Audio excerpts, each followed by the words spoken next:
execute, and enjoy the ride. It'll be a lot of fun. So over to you, Ryan. Thank you very much.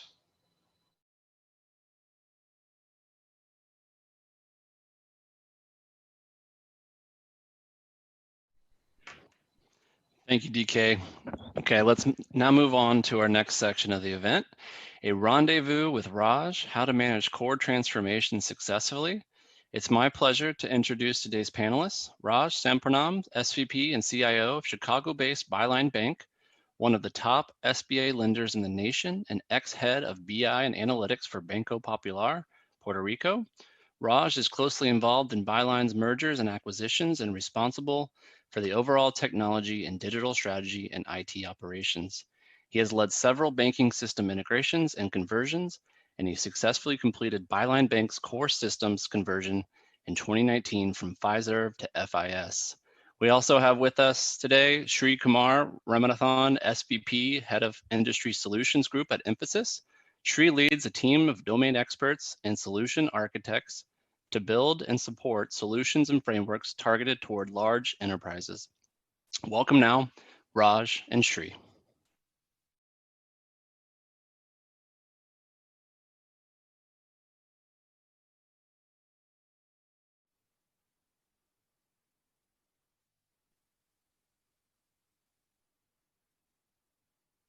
This is apparently the most used sentence. You are on mute, or are you on mute?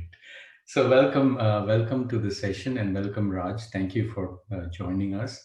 I will just take a couple of minutes to introduce myself, and then although Ryan did a good job of it, and then hand it over to you, Raj, to introduce yourself in your own words, and then maybe we can start talking about the session.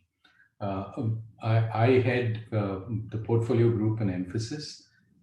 Basically, our team helps the sales team as well as delivery team in understanding the customer's needs and stitching the right kind of solution for them. So that's my job. I've been in the financial services and technology industry for longer than I want to be. I have like 30 years of experience in this. I used to be CIO at Citi. We had a very good talk by DK, who used to be my boss before. And I was part of the 7 platforms that he talked about, bringing it together. So that was a great experience. So with some background in core migration myself.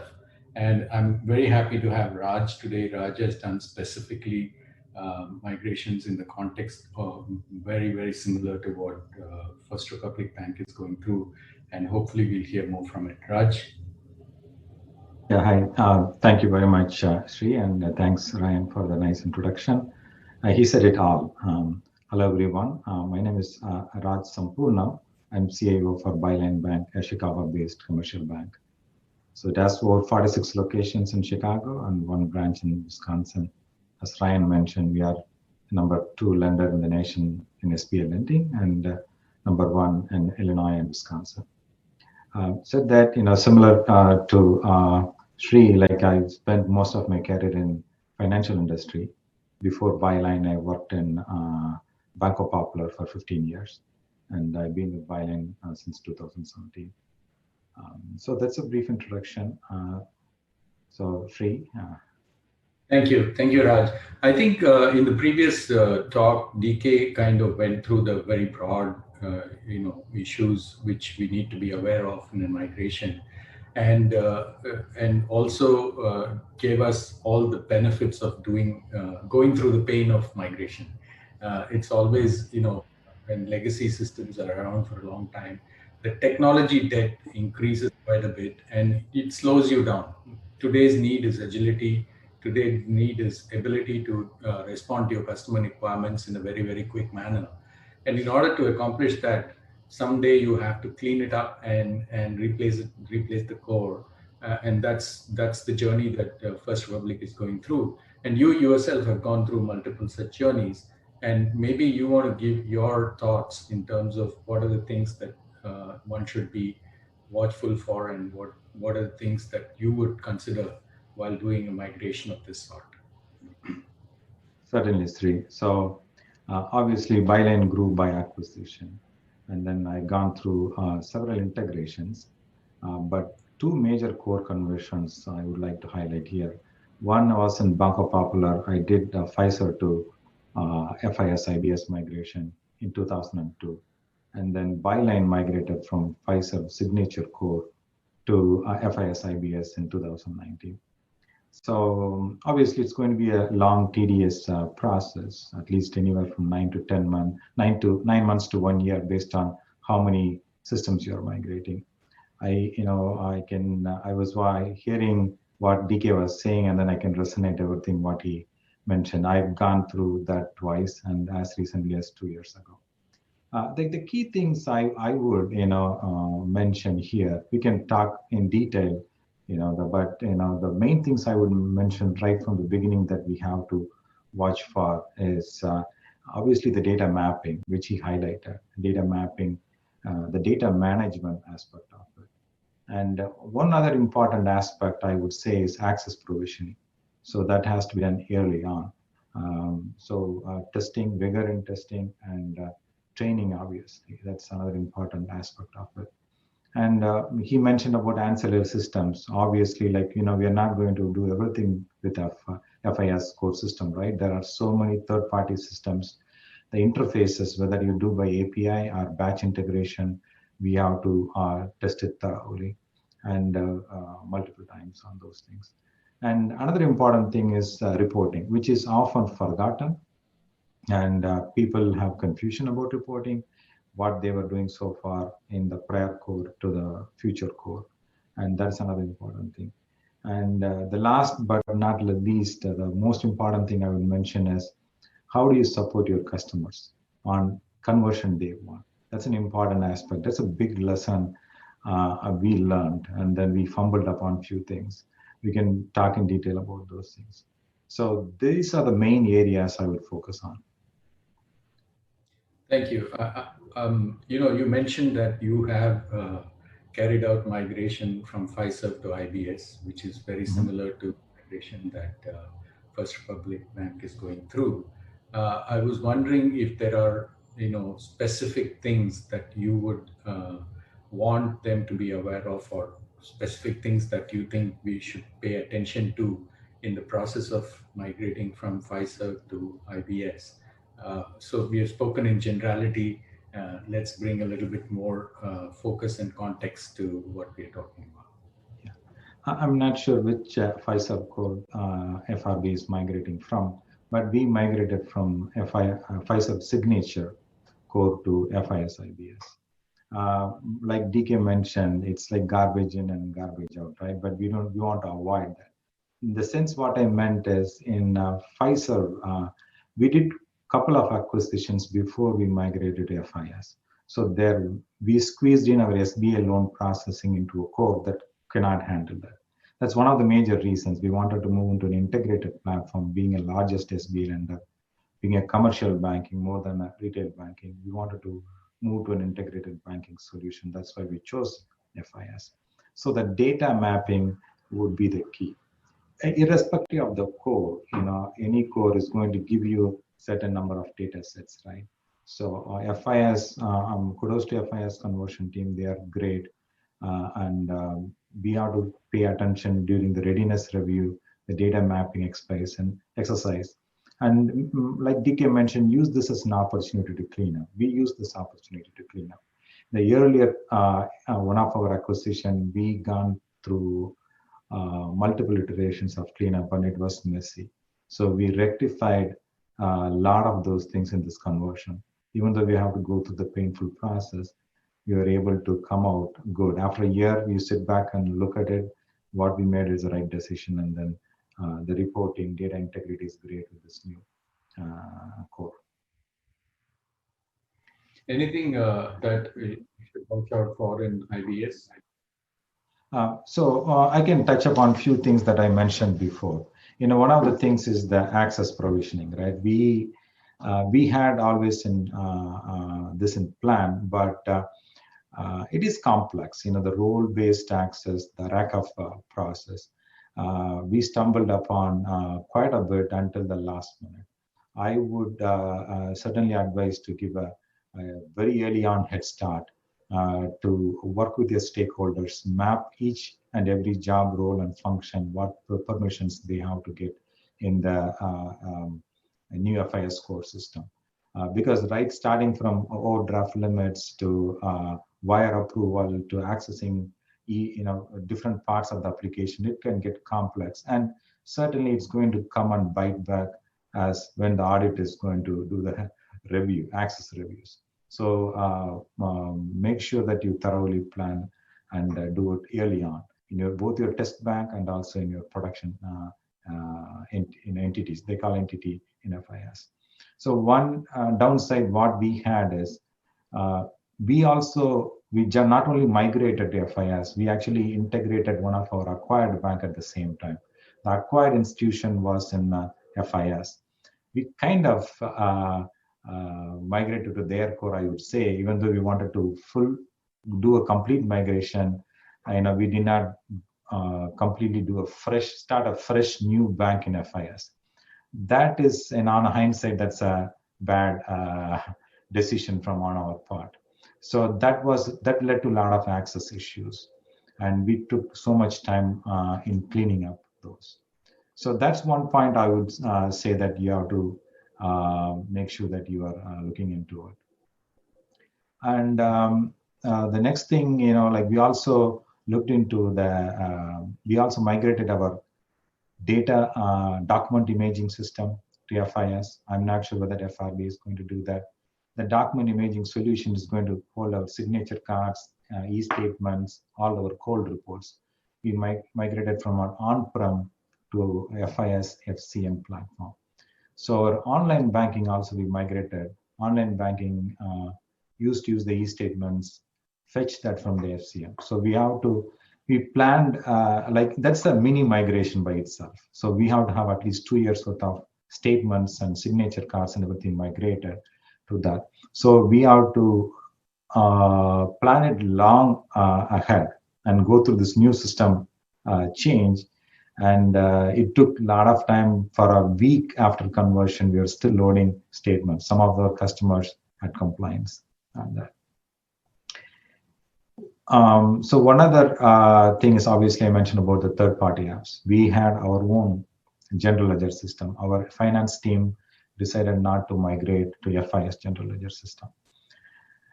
And as I mentioned, the old bank that we acquired, the other bank, they were using a legacy GL.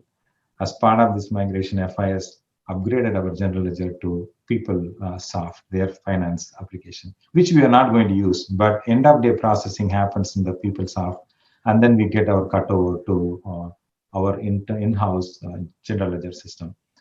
That gone through several hoops, obviously everything got done, but there were confusion because there's 2 different conversions happening within that. If you are going through such general ledger conversion or using your own GL system, I would suggest to pay attention to that also. Even today, some of the treasury management GLs, there are some cleanup and updates being done by a finance system because we missed those things or we couldn't complete those things during conversion. The same thing applies to any third-party apps. We had a lot of third-party applications for BSA, AML compliance, and our accounts payable and other things. So there is feedback and forth happening, ACH files. A lot of these things you will not be able to test during conversion. Payroll, for example, payroll ACH couldn't be able to test it. So you should look for those things. However, you can mark it up in your test bank. You should mark those things in test bank. The next important thing I would say is training. Again, training, right? We plan to conduct training in our training rooms. First thing, logistics. Beyond training, logistics. DK was mentioning about capacity, right? 30% more capacity. I assume that he also mentioned resources. Here, we had specialized conversion teams, but they're not 100% dedicated. Very few were 100% dedicated. They had their day job. So that puts stress and fatigue on people. One of the things is they are not able to go to the designated training site. That's a lot of travel from home to work and everything. So we last minute, IT had to set up training room in every major office location. Pretty much all conference rooms becomes training rooms. So you have to plan for that. So they can do their day job and then come for a 2-hour training, 4-hour training for each session, and then go back and to their desk and continue their job. So that's another important thing that I would suggest to take a look into. Yeah. That's So wonderful. yeah. Sorry, go ahead. Yeah. So the next, like I touched upon the customer support on conversion day one. That's a big change basically. So for a lot of our customers, and it based on your demography, right? A lot of people, online banking is not that's not convenient or easy to convert for a lot of our demographic customers. So that's a major issue that we faced on conversion day one. There are user ID changes, and the password changes that put a lot of people got locked out. And when we migrated to FIS, we migrated our online banking, consumer online banking, commercial online banking, and mobile banking also to FIS platform.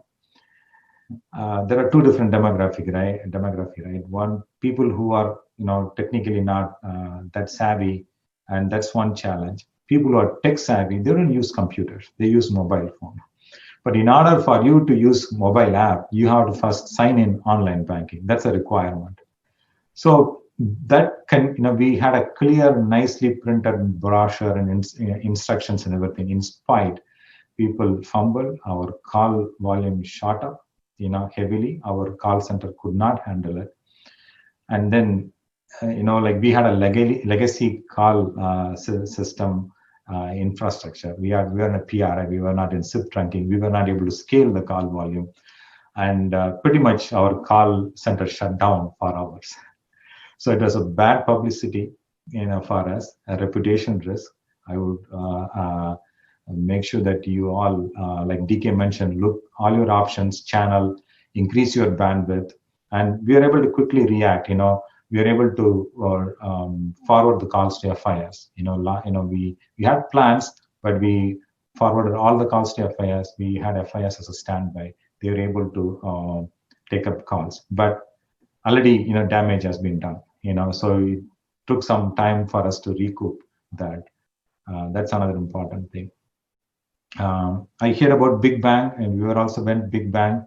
We closed our branches on a Saturday, and then we did convert all the applications, tested Saturday, Sunday, and especially for the incoming acquired bank, we ought to replace all computers, migrate our emails. Hopefully that's not the case in FRB, but Sunday we tested it.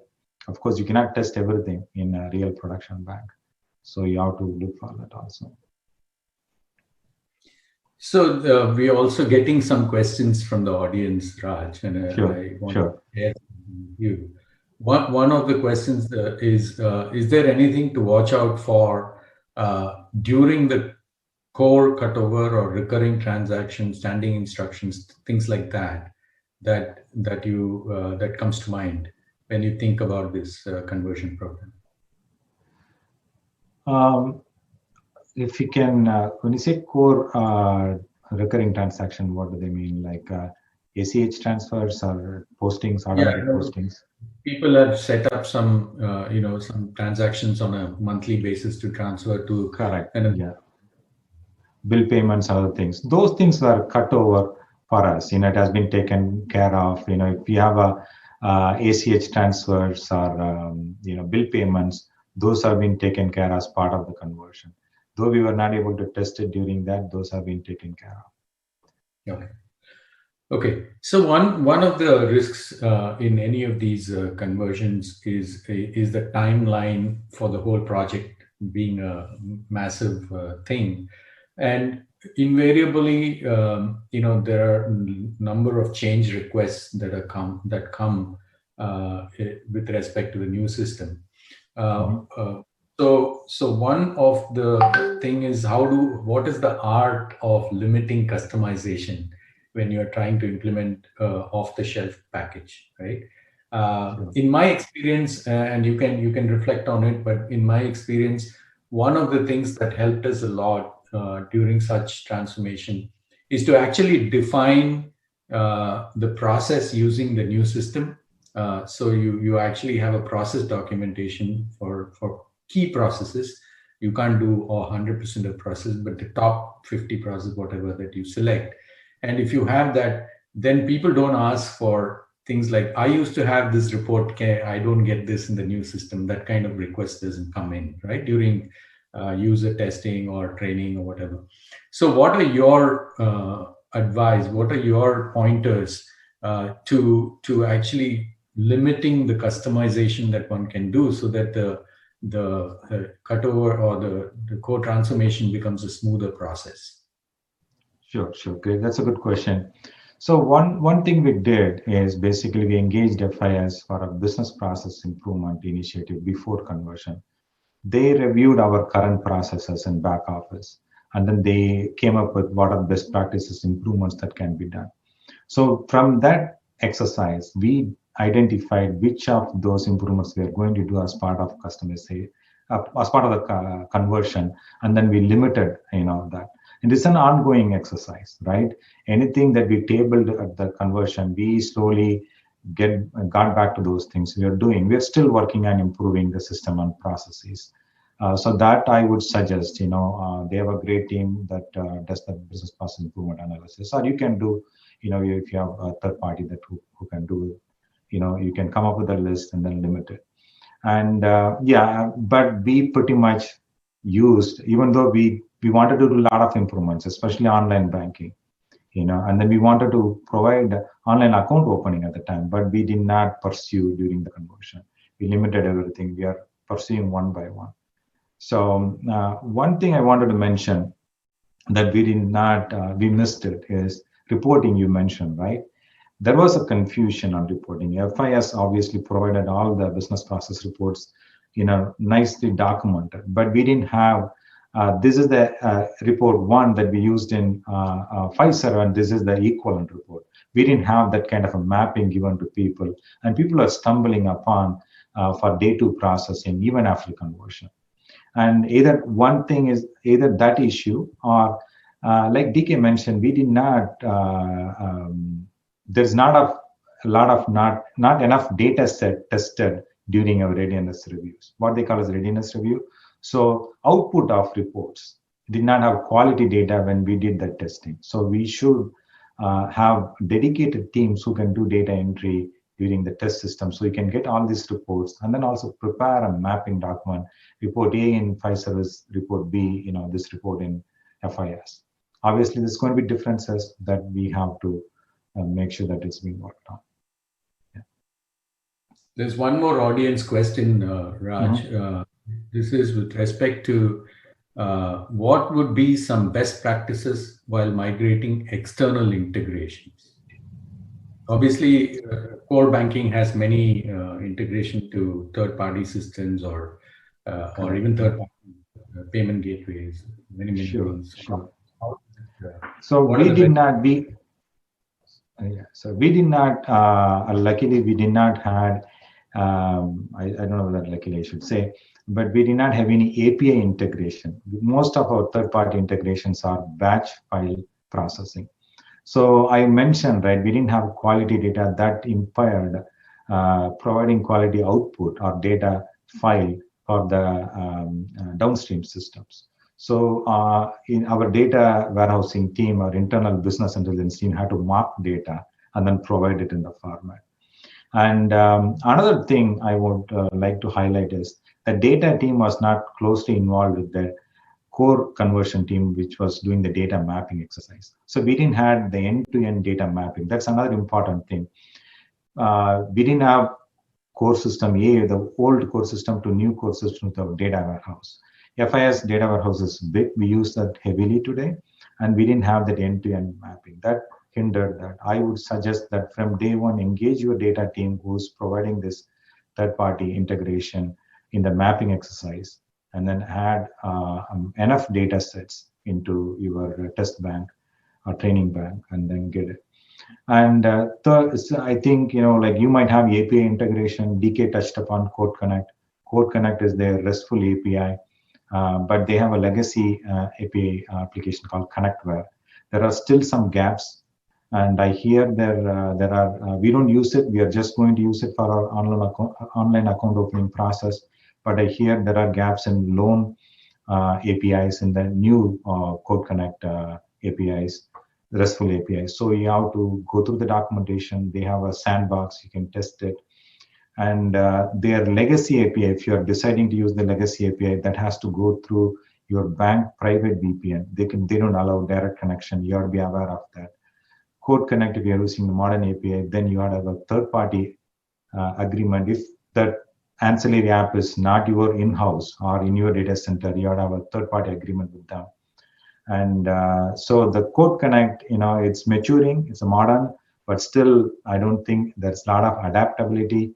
A lot of companies, a lot of banks have started to using it, so you might stumble upon, but I suggest to use Code Connect. That's where all their investment is going on. So try early on, and start using that. That's what I would suggest. Thank you. And, DK mentioned about the need for a business sponsor and the whole management, accountability and owning the problem as a team. Obviously, any such large program requires a lot of cadence and governance around it to ensure that everything is, there are many moving pieces that are going on. There is customer communication, there's regulatory communication, there's many things that happen. What, in your experience, the kind of governance and cadence that helped in enhancing this success of this program? Certainly, yeah. That's very important. Governance and added log, these are all very important piece of it. Right from that decision-making process to go with FIS, IBS, we had a core executive team that was closely involved, right from our CEO to CFO. And then we constantly kept our board also updated on this. Every board meeting, we kept updated our board on this. But when it comes to the governance, we had an executive sponsor, and who retail head was the executive sponsor. And then our CFO, we were all part of the governance committee. We met regularly. And then we had the added log, and key decisions were made then and there. And so we kept everybody informed and keep the project moving. So there are multiple levels, right? You have an executive sponsor and steering committee that made project level and program level decisions. And then myself and the operations head, we co-led this project. Under us, we had action team leads. So there was constant communication. And then our PMO was involved, program level, and then for individual tracks we had PMs. So there is every level we had cadence and communication from a person who's from retail who's doing a transaction testing all the way to the board. We had a clear communication channel. We had added log, everything. We don't wait for the weekly governance committee if something is burning. So we made decisions and move on, and we give freedom to people at every level to make certain level of decisions to keep the project moving. Yeah. Obviously, all these things are tracked and then reported for board and also for auditors. Right. And I think the balance between independence and taking some decisions and keeping that dependency on different systems together is always a challenge. But right, in terms of moving things forward in an agile manner, you need to empower some of the teams that are running with you. So the other aspect that we addressed, and you did too, in terms of the data, right? There are two parts to the data. One is the mapping of the data from the old system to the new system and the migration process.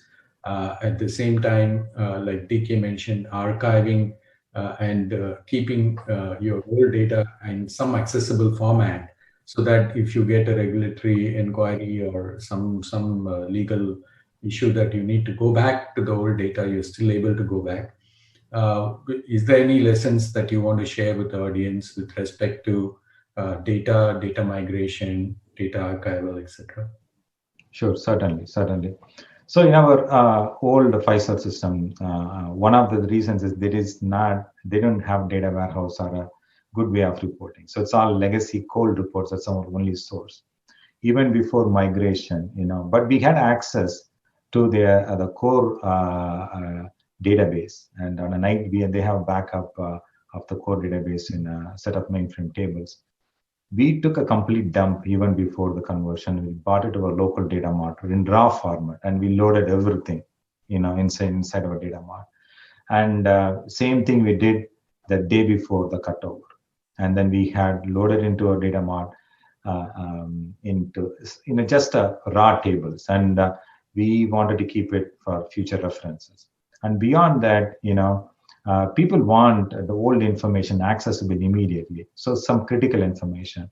So those we created another data mart and internal reporting system provide easy query access for looking into the customer information. So that's one way for readily accessibility. And obviously we had our cold reports that's in our document management system. That's still, we keep it based on our retention policy, 5 years, 7 years, whatever it is, right? That's accessible also. And obviously, if you want to use the cold report, we have screen scraping tools to get data out of it. Like Monarch is one of the tools that we heavily use to do screen scraping. So those were there, so that way we were able to get the data. I touched upon the data old core report versus new core report. This is primarily the end of day operational report that comes out of the core system. One thing I wanted to reiterate is FIS has a good, robust data warehouse that use in an Oracle, multi-dimensional data warehouse, and it provides business objects as a querying tool. I will leverage them. Of course, they are still working on other modern way of reporting, but at least when it comes to access to data, you will get rich data set that's easily queryable. I would suggest to start building your new reports from day one on that. So that's a new platform for us. We built certain reports, but management level reports, it took us almost a year for us to complete all the reports. Because, one is the mapping issue. Our team was not involved in the mapping. Second thing is priorities, right? We didn't have a small team, and we didn't have enough resources to complete. On a hindsight, FIS has consulting services. We did leverage them only for some critical reports. You can engage them for further, work. And I'll also strongly recommend train your teams in the FIS big data warehouse. I assume you're going to use. They have deposits, loans, whatever application you are going to migrate to. They have separate catalogs for those things. You can train your people. They can start building the report as they do that training on whether the core deposit application or teller application. They can also start building the reports and see then and there all those things. I would suggest that also. Thank you, Raj. I think we have discussed quite a bit, and there've been very good inputs to the team. Core migration is a stressful and very intense activity, but at the end of the day, as you mentioned, it's a very, very rewarding journey. Even today, I look back at the migrations that I've done. While at that point in time you were like very stressed, 5 years from down the line, you will be very happy that you did it. And I'm sure the First Republic Bank will benefit a lot from this migration as well. Thank you so much for joining us today. Appreciate your inputs. Yeah, thank you very much, and good luck to the FRB team. And you'll come out well when you complete this. You'll be happy. Thank you. Thank you. I'm handing it over, Ryan. Back to you.